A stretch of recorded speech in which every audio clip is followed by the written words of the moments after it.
O Anime Recaps Tagalog, mapapawaw ka sa sarap. Nax, ang title ng ating anime ay laging nakalagay sa itaas ng video. Nagsimula ang series sa cafe na paborito mo, kung saan napansin ni Oka ang kakaibang paglapit ni Shiragako sa ating bida na si Hayato. Maging si Akane ay hindi rin ligtas sa matalas na mata ni Oka dahil sa malalinta ni Akane na pagtuturo kung paano magtimpla ng kape. Kaya nang kumakain silang 5 kinagabihan, ay diretsahang sinabi ni Oka kina Akane at Shiragako na alam niyang in love ang mga ito sa boss nila. Hindi daw ito masama basta alam nilang ilugar at huwag ipakita sa mga tao sa oras ng trabaho. Dahil siguradong makakaapekto ito sa cafe business nila. Nagpatulong pa siya kay Riho na pagsabihan ng dalawa dahil siya ang pinakamatagal sa cafe. Pero walang gaanong masabi ang babae. At deny to death sina Shiragako at Akane na may feeling sa bida. Kaya nag-isip si Oka ng paraan para umamin ang mga ito. Napilitan siyang sinabi na maging siya ay may nararamdaman din na pag-ibig kay Hayato. At nagulat ang 4 na nakarinig. Lalo na nang sabihin ni Oka na may pagkakaintindihan na daw silang dalawa ni Hayato. Pero hindi utu-uto si Akane na sinabing bakit sila nag-aaway palagi ni Hayato. At nagrason si Oka na para hindi daw sila mabisto ng 4 na mga kasama. Pero hindi tumigil ng pagtatanong si Akane at humingi ng ebidensya para maniwala silang BF na nito ang bida. Dahil dito ay napilitan si Oka na sabihin na totoo ang narinig nila sa shower room. Na malaki talaga ang nakalaylay na kikiam ni Hayato. Kaya napamulagat ang mga babae na hindi makapaniwalang nakita na ni Oka ang tinatago ng bida. Nagreklamo ang inosenteng Ami na unfair daw na gusto ding kainin ang malaking kikiam ni Hayato. Dahil akala niya kung literal na kikiam. Kaya sinabi ni Shiragako na huwag babanggitin ito sa iba. Pero mas lalong nagtanong si Akane kung anong ginawa ni Oka sa kikiam ni Hayato. At dahil dito ay nailang si Oka na hindi makasagot. Kaya may ibinulong si Akane na dapat ginawa sa malaking kikiam ni Hayato. Napa-imagine tuloy si Oka na kumakain ng malaking kikiam. Pero natigil sila nang magalit si Riho na sinabing madaya daw si Oka dahil kinain na nito ang kikiam ni Hayato. Saka din inamin na gusto niya ang bida. Ipinaliwanag sa kanila ni Akane na nagkukunwari lang si Oka para mahuli sila. At inamin nito sa harap ng naroon na nagtapat na siya kay Hayato noon at muntik bigyan ng siopaw. Pero busy daw ang bida sa cafe. Inamin din ni Shiragako na umamin din ng pag-ibig kay Hayato. Pero pareho ang sagot ng lalaki na busy. Sinabi din ni Riho na nag-joke siya sa bida na gusto niya ito. At dahil 4 na silang nagchichismis na may gusto sa lalaki, ay hindi rin nagpatalo ang bobo na Ami na mahal din daw niya si Hayato. Ngunit hindi nakatiis si Oka na isinigaw na hindi niya gusto si Hayato. At saktong pumasok ang bida na nagtanong kung ano ang pinag-aawayan ng mga ito. Saka sinabi bigla ni Ami na pinag-uusapan nila ang malaking kikiam ni Hayato. Kaya napahiya ang mga babae. Nagalit si Hayato na nagtanong kung sino ang nagturo ng kalokohan kay Ami. At si Oka ang pinagkaisahan nilang tinuro. Kaya ito ang pinagalitan ni Hayato. Isang araw ay naglaro ng Street Fighter sina Hayato at Ami na naka-uniforme ng paborito mo. At walang laban si Hayato sa Ryo fanatic na Ami na pinagtawanan pa ang bida. Kaya galit na binuksan ni Hayato ang pinto para umalis dahil natatalo sa mapaglaro na Ami. Naiinis na naiiyak ang bida na tulad mo rin kapag natatalo sa ML. Samantala ay binisita ni Oka ang kambal nito. Pero nainis siya nang sinabi ng kapatid na baka in love siya kay Hayato kaya ito galit sa lalaki. Agad siyang umuwi at nagtanggal ng damit para maligo. Pero pagbukas niya ng pinto ay naroon na si Hayato na naliligo at naglalaro ng may sabon na kikiam. Nagulat ito sa pagpasok ng babae. Pero hindi na niya matatanggal sa isip ng babae ang tinitigan nitong kikiam ni Hayato hihihi. Pinalabas ni Hayato ang babae na biglang napaisip. Dahil may iba pang Oka na nagising sa katawan niya ng oras na iyon. Kaya kahit nang nagtatahi siya ng damit ay si Hayato pa rin ang iniisip. Pumasok pa si Ami na hawak ang isang saging na tinanggal ang balat. At kinagat sa harapan ni Oka. Kaya naalala ulit ni Oka ang kulay red na kikiam ni Hayato. Bumababa siya ng hagdan nang tanungin ang sarili kung in love din ba siya sa bida gaya ng ibang mga babae. Pero nang makasalubong niya si Hayato na tinawag na siyang kumain, ay hindi naman niya gusto ang mukha nito. Kaya mabilis niya itong nilagpasan. Kaso ay nadulas siya nang maapakan ang balat ng saging na kinalat ni Ami. Sinalo siya ni Hayato, at sakto ang bagsak ni Oka sa tamang posisyon na mapapawaw ka sa sarap. Nag-like kasi si Hayato sa ating video. Nagtanong si Hayato kung matagal pa siya doon kaya napa-concentrate ang babae. At nang mabagsakan siya ng planggana ay mas nailapit ang mukha niya sa bida. At mas naging pogi ang pagtingin kay Hayato. At mas lalo niya itong inupuan at napangiti ng masama. At hinawakan ang ilong ng lalaki para daw mas magmukhang shy na baboy. Dumating bigla si Ami na siyang may pakana ng pagkakadulas ni Oka gamit ang trap nito. Ayos lang sana sila pero nakita sila ng tatlo pang dumating. Kaya mabilis na tumayo si Oka na nagpaliwanag na walang nakaletsyon the second. Nawala ang kanilang atensyon nang may makita si Ami na anino sa kabilang kwarto na inakala niyang multo. Pero nang buksan nila ang kabilang kwarto ay wala naman. Saka nagkwento-kwento pa si Ami ng tungkol sa narinig nitong multo. Kaya kakaiba ang itsura ni Akane. Nang tulog na si Hayato ay nagising siya nang tinawag siya ni Akane. Pumasok ito sa kwarto ng lalaki na sinabing hindi na makakapaghintay. Inakala ni Hayato na naghahanap ito ng malaking kikiam. Pero nagpapasama pala ang babae sa banyo dahil natatakot sa multo. Kaya sinamahan siya ng lalaki sa pag-ihi sa banyo. Sinabi ni Akane na huwag siyang pakinggan ni Hayato at sinara ang pinto. Kaso dahil nainis ay tinakat ng bida ang babae na nagkukwento ng multo. Kaya naiinis si Akane na lumabas na nakababa ang underwear at kunwari tutusukan ang mata ng bida. Bigla silang natigil nang may marinig na ingay, kaya agad nila itong tinignan. Pero tinaas muna ng babae ang panty. Natatakot ang babae na walang magawa kundi ang sumama sa bida. At pagbukas nila ng pinto ng kwarto ng lola, ay nakakita sila ng itim na pusa na kinasigaw ng nagulat na lalaki. Pero mas lalong nawalan ng malay si Akane na natamba at naipakita ang kayamanang parehong yummy. Dumating ang iba pang mga babae dahil sa kalabog, at nakita nila ang sitwasyon. Kaya napag-isipan tuloy nila ng masama ang dalawa na may ginagawa sa gitna ng madilim na gabi. Pero pusa talaga ang dahilan ng kalabog, na agad din nilang binigyan ng gatas. Ayaw ni Hayato ng pusa dahil kumakain ng kikiam. Pero sinabi ng mga babae na gusto nila itong alagaan. Nagkaroon sila ng botohan. At dahil si Riho lang ang may ayaw sa pusa ay panalo ang apat na alagaan ng kitty na pinangalanan nilang Sakihiko. Nag-usap ang mga babae kinabukasan at napag-usapan nila noong masabi ang pangalan ng kanilang mga lola sa lola ni Hayato. At nagtaka sila dahil naiyak ang matanda.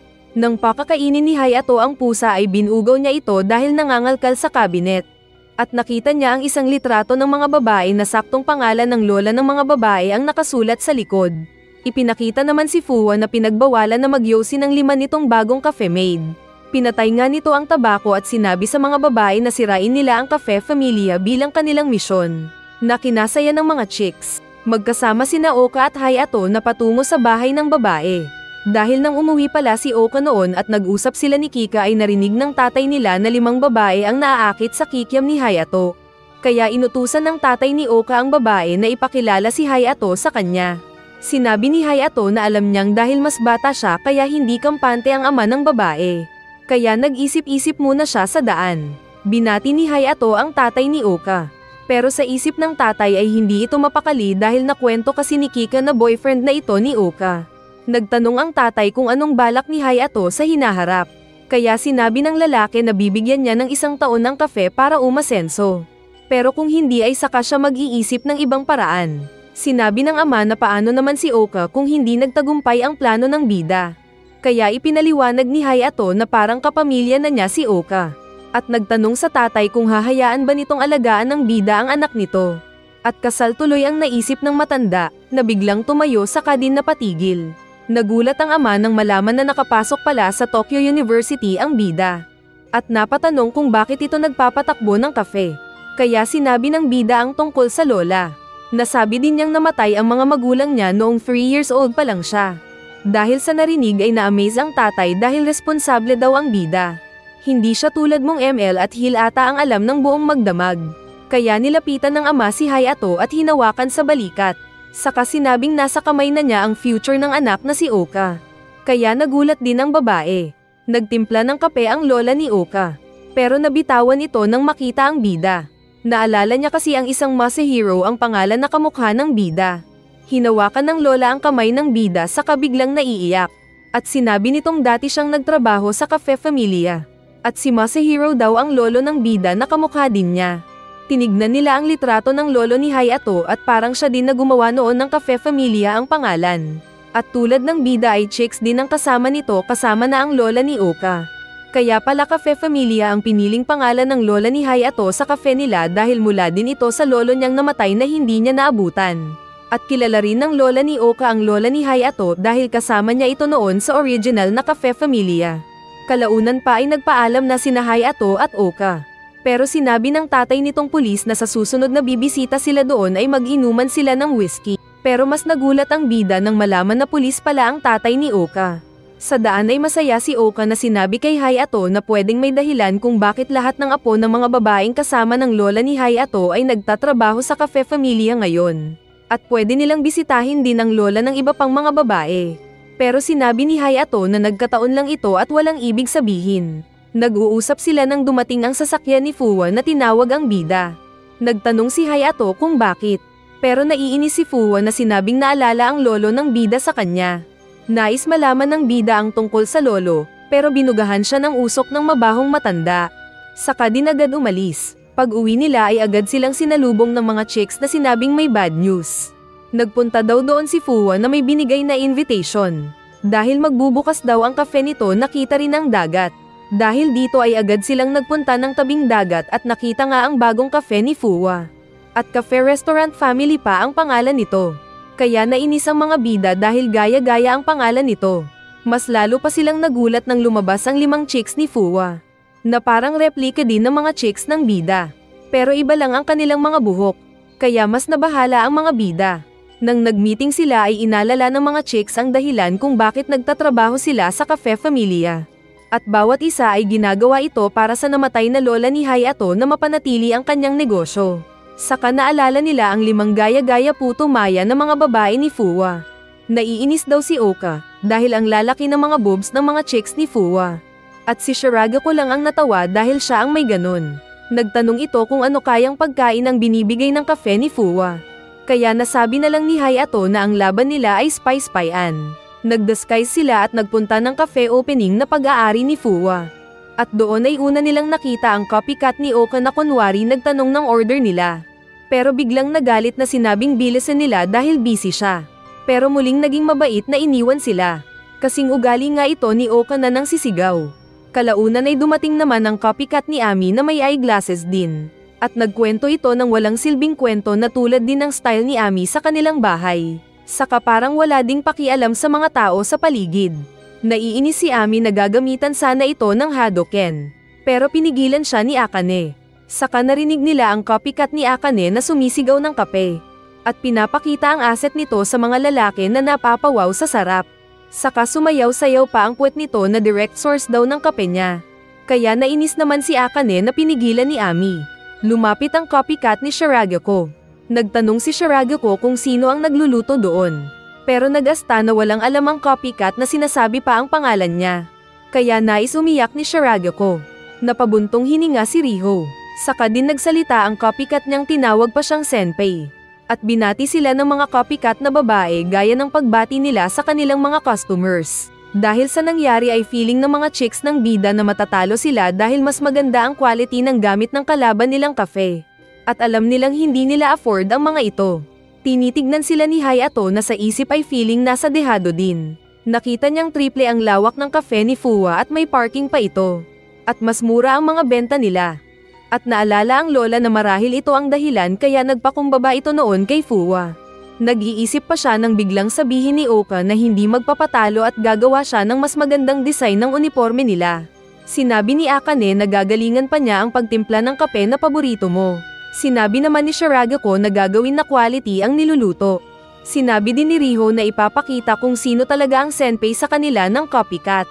At sinabi naman ni Ami na pasasayahin pa ang mga customers at susubukang mas maging malakas. Dahil dito ay nabuhayan ng loob si Hayato na pinagmasdan ang mga chicks. At sinabing go-go power chick boys. Dahil sa mga gaya-gaya na chicks ng cafe ni Tanda na inilalaban ang mga matambok na future.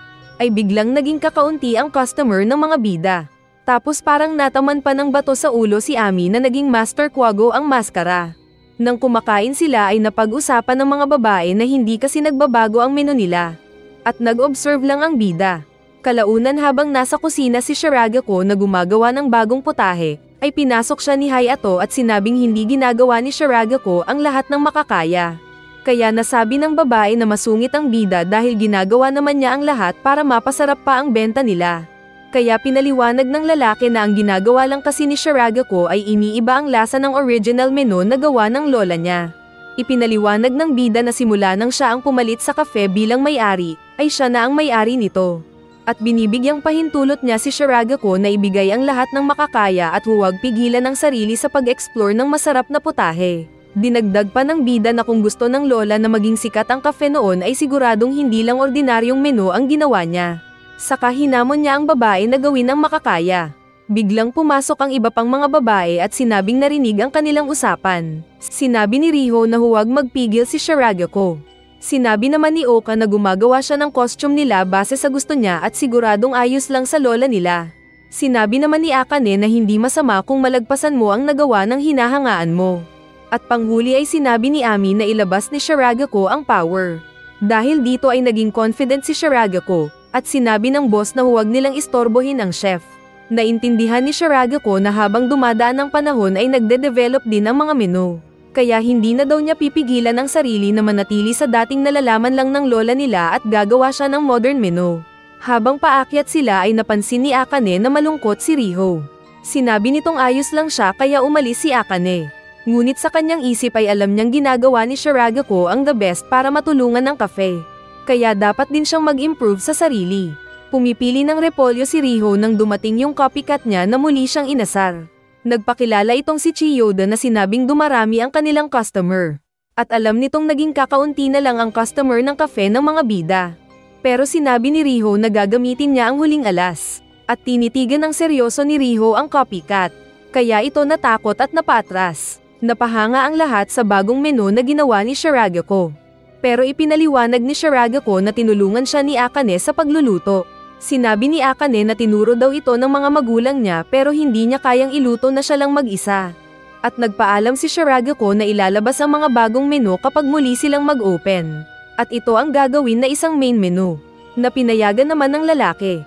Nasabi ni Hayato na kailangan nilang maibigay ang mga bagong putahe sa mas mababang presyo.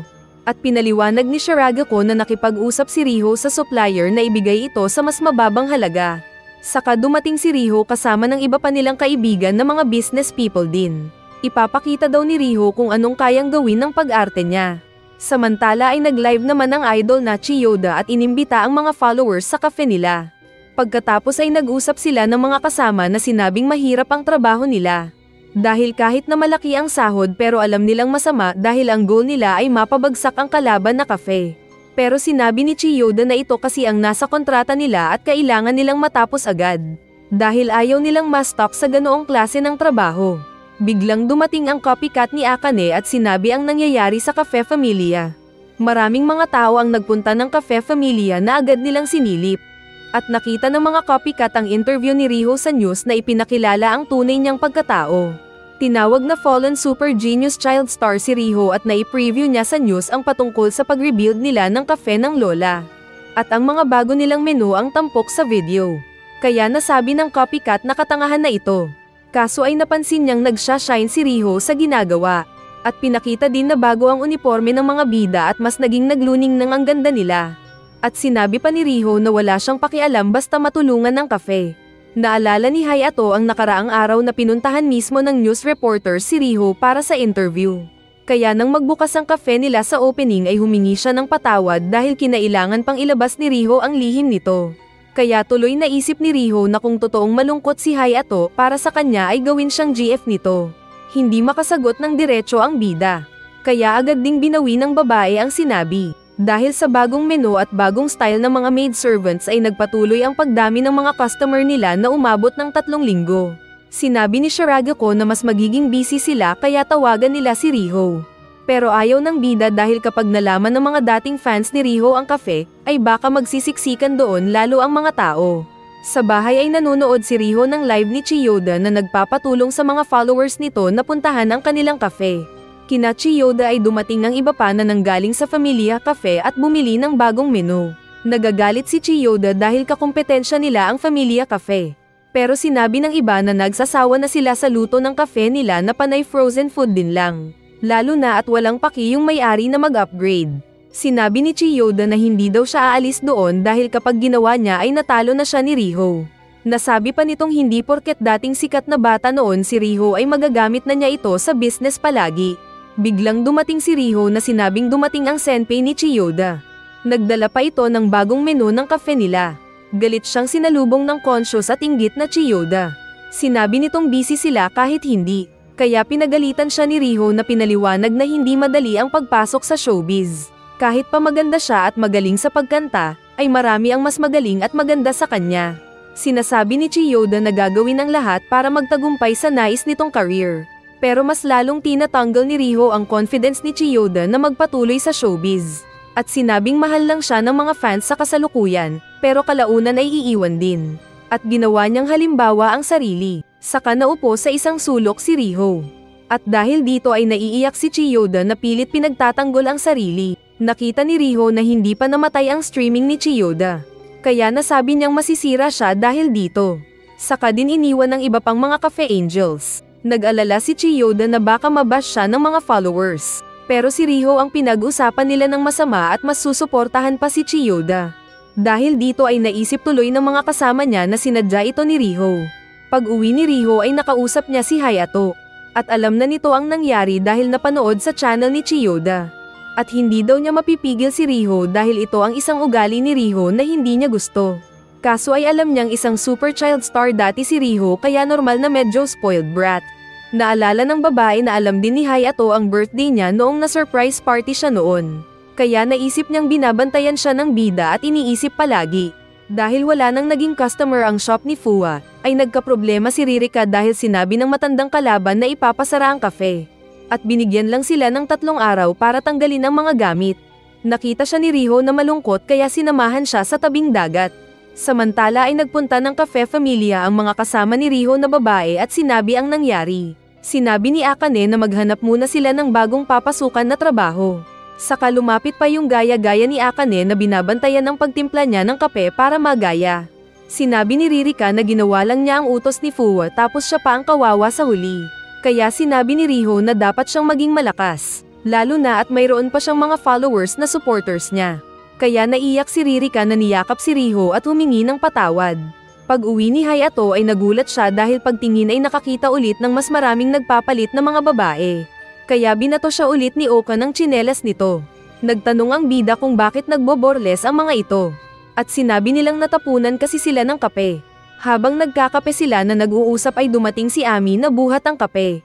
Pero napatid siya sa daan. At nang matutamba ay sinipa pa ni Valentina ang paa niya para mag-fusion daw sila at ginawa ang tornado spin. Kaya tuloy natapunan sila ng kape. Ngunit dahil sa nakikita ay hindi makapag-isip ng husto si Hayato. At nakita pa nito ang jiggly na asset ni Ami at Valentina na nagkalab sa karatae nila. Nagtanong si Hayato kung bakit naroon ang mga kakompetensya nila. Hindi makasagot si Riho noong una. Pero sinabi nito sa bida na doon na sila titira lahat. Sa isang mesa ay kinausap ng bida ang 5 bagong babae na nagpakilala sa kanila. At sinabi ng bida na hindi sila bahay ampunan pero maraming kumot ang lola niya. Saka din inutusan ng mga ito na maghanap ng tutulugan pero dapat din na agad aalis. Sumilip ang mga original na chicks ng bida at tinawag ng mga ito ang mga babaeng katulad din nila ng hilig. Tinawag ni Ami si Tina na sinabing marunong daw sa kapwera na kinagulat ni Hayato. Aalis daw muna ang mga ito para mag-jogging. Naiwan si Riho at Ririka at dahil sa kabaitan ng mga bida ay naiiyak ulit ang babae. Agad siyang inawat ni Riho na sinabing huwag itong umiiyak sa harap ng ibang tao. Kaya kinantsawan siya ni Hayato na ganun din naman siya noon. Kaya nag-blush ang babae na naalala ang pag-iyak niya dati. Pero naiinis na tinawag si Ririka at pinagsarahan ng pinto ang lalaki. Saka din kanya-kanyang busy sa kani-kanilang mga hobby ang mga babae. Dahil sa pagdoble ng mga chicks ay naging maingay ang lugar na parang palengke. Kaya hindi mapakali ang bidang lalaki. Naging 2 din ang malikot sa bahay na naglalaro ng santukan na inawat ni Hayato. Pati yung CR ay palaging busy dahil may tumatay na nagbabasa ng mangga kaya hindi makaihi si Hayato. Pati sa banyo ay marami ng mga nagpapalakihan ng dibdib sa paliligo. Kaya pati yung tubig ay nauubos na rin kada si Hayato ang maliligo. Ngunit nagulat ulit sa pagtulog si Hayato dahil na-corner na naman siya ni Shiragako na nalasing ng alak. At hindi lang siya nag-iisa dahil pati si Mao na mahilig din ay nag-offer din ng pandesal at kape nito. Pero dumating si Oka na tumatakbo at naapakan ang mukha ng bida. Naroon din si Ririka at Riho na nakakita ng pangyayari. Kinaumagahan ay mukhang lolo ang bida dahil sa puyat, nang lapitan siya ni Ririka na nagpasalamat sa pagpapatira sa kanila ng bida. At may ni-request ito sa lalaki na pag-iisipan daw ng bida. Pero sa tabi ay iba ang titig ng dalawang nagseselos na Akane at Riho. Kalaunan ay nagtanong si Riho at Akane kay Mao kung may boyfriend na si Ririka. At sinabi nitong wala pa pero sabay titig. Saka sinabing maganda daw si Ririka at pwedeng ma-develop sila ni Hayato. Kaya natakot ang dalawa na nakatingin sa malaking papaya ni Mao. Tapos dumating pa si Shiragako na malaki din ang asset kaya mas nagnervyos ang dalawa. Sa labas ay naglaro naman ng martial arts sina Ami at Tina na nagsipaan sa harap ng nanunood na Oka. Naunang nagsuka ng dugo si Tina. Saka din sumunod si Riho na napadapa pa. Kaya nag-alala si Oka para sa kanya. Ngunit biglang ngumiti si Ami na may kinagat lang pala ang mga ito na cherry na props nila sa paglalaro. Kaya sinabon sila at pinagalitan ni Oka. Habang kumakain sila ay muling nagtanong si Ririka kung anong sagot ni Hayato. At sinabi ng lalaki na puntahan daw siya sa kwarto nito pagkatapos. Masaya si Ririka samantalang iba ang isip ni Riho at Akane. Kaya nagpunta sila ng hagdan para puntahan sina Hayato at Ririka. Papasok daw sila at magiging FBI kapag nag-umpisang gumawa ng masarap ang dalawa sa kwarto. Kaso ay hindi nila alam na nasa likod din pala nila si Mao. Nagtanong sila kung anong ginagawa nito doon pero sinabi ng babae na bilisan nila baka matapos na ang dalawa. Nakinig nga sila sa labas at naririnig ang usapan ni Hayato at Ririka. Sinabi ni Ririka na handa na siya at may ipapakita. At nang masabi ng bida na malaki ito, ay biglang naisip ni Mao na pinapakita nito ang papaya. Kaya nagpipigil lang si Riho at Akane na kinakabahan. Pero mas lumapit pa sila nang marinig ang boses ni Hayato na tuturuan daw ang babae na sundin lang ang lalaki. Binuksan ni Akane at Riho ang pinto at inakalang may hinuli. Pero wala pala dahil tinuturuan lang ng bida si Ririka patungkol sa negosyo. Kaya iba ang itsura ng dalawa sa kwarto na nagtataka. Ngunit sinabi ni Hayato na bago gawin ang nalaman ay isipin muna kung paano matatanggal sa pangalan ni Fuwa ang kabilang cafe. Biglang pumasok ang nalasing na Shiragako at pinakain ang pinakamasarap nitong recipe kay Hayato. Kaya nagtanggal din ng damit si Mao na nais sumali. Kaso paglabas ni Ririka ay bigla itong ngumiti ng kontrabida. Kinabukasan ay nag-usap sa labas ang mga apat na lechon the second. At sinabi ni Mao na kinakausap na ni Ririka si Fuwa. Saka nasabi din itong masarap tumira sa bahay ni Hayato. Kinausap nga ni Ririka si Fuwa at sinabi ng matanda na gumastos siya ng 6 million para sa pagpapagawa ng kafe. Pero ibebenta daw niya ito sa babae ng kalahating halaga kung kaya nitong bayaran. Kaso ay alam niyang walang pera si Ririka. Biglang tumawa si Ririka ng pangkontrabida. At sinabing walang problema sa pera dahil si Hayato ang pagagastusin niya dito. At sinabing kapag nagkunwari siyang kawawa sa harap ng lalaki ay agad itong naawa sa kanya. At ipinakitang nag-usap sila ng bida at sinabi ni Hayato na papahiraman si Ririka ng 6 million para sa business. Dahil sa nalaman ay nasiyahan si Fuwa. Lalo na nang sinabi ni Ririka na ginagamit lang niya si Hayato. At ang totoo ay nais nitong gumanti sa pamamagitan ng pag-agaw sa lahat ng customer ni Hayato. Pero pag-uwi ay humingi ng tawad si Ririka sa larawan ng lola dahil sa mga sinabi. At ipinakitang si Hayato pala ang mastermind sa lahat ng sinabi at pag-arte ni Ririka sa harap ni Fuwa. Dahil nabili ni Ririka ang kafe ni Fuwa ay siya ang magmamay-ari nito. Nagpasalamat ang babae kay Hayato at sinabing hanggat hindi nababayaran ng 6 million na utang ay pag-aari siya ng bida. Nasabi ng bida na baka mahirapan si Ririka sa paghahanap ng mga part-time job workers. Pero biglang pumasok ang apat na kasama at nag-apply ang mga ito na magtrabaho sa kanya. Tutulong daw sila sa business na parang pag-aari na din nila. Saka sinabing may nahanap silang bahay popahan kung saan sila titira. Nasabi ni Hayato na akala niya kung aalis na ang mga ito pero magiging kapitbahay pa pala niya. Saka sabay-sabay na sinabi ng mga chicks na pag-aari sila ni Hayato. Nagchismis sina Akane, Oka at ng iba pa, at pinag-usapang siguradong mas mahihirapan sila dahil sa pagpapatuloy ng kakumpetensya nilang kafe. At naiisip din nila si Hayato na malungkot at buong araw na tinitignan ang bank account nito. Ipinakita nga si Hayato na naboblanko habang tinitignan ang check-ins account nito na nabawasan ng 6 million. Edi wow, chicks pa more.